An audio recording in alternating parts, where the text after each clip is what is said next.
नमस्कार मु अक्षय आपको स्वागत करुच्ची एक इम्पोर्टाट वीडियो माध्यम आज आम डिस्कस करवा जिला गृहरक्षी मुख्य कार्यालय ढेंकानाल ढेंकानाल जो होमगार्ड पोस्ट बाहरी तार रिटन डेट आउट हो सारी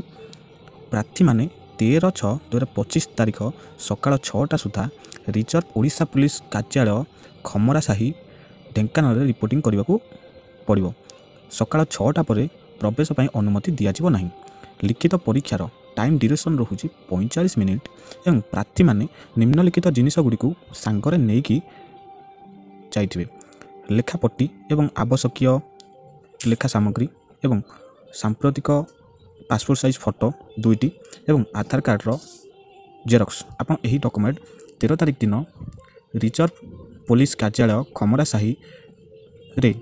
ठीक 6टा बेलू आपड़ से रिपोर्टिंग करेंगे और आवश्यक डॉक्यूमेंट गुड़िक सांगर नहीं जाइए एवं अन्य एक नोटिस मो पाखक आसी देखिपे जिला गृहरक्षी मुख्य कार्यालय कोरापुट गृहरक्षी नियुक्ति निमंते विज्ञापन कोरापुट जिले में खाली पड़ी 125टी गृहरक्षी पदवी आवेदन पत्र जिला पुलिस कार्यालय कोरापुट रे आसंता तारीख 10/6/2025 टू 25/6/2025 तारीख संध्या 5टा सुधा आवेदन पत्र ग्रहण करा आवेदनकारी आवेदन सकाशे आवश्यक फॉर्म कोरापुटर समस्त थाना रे प्राप्त करें अधिक विवरणी करने निमंते यही वेबसाइट koraput.odisha गवर्नमेंट इन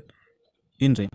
अनुसंधान करें एवं जो मैंने कोरापुट होमगार्ड अप्लाई करने को चाहते टोटाल पोस्ट रोचे 125टी एवं 10/6/2025 टू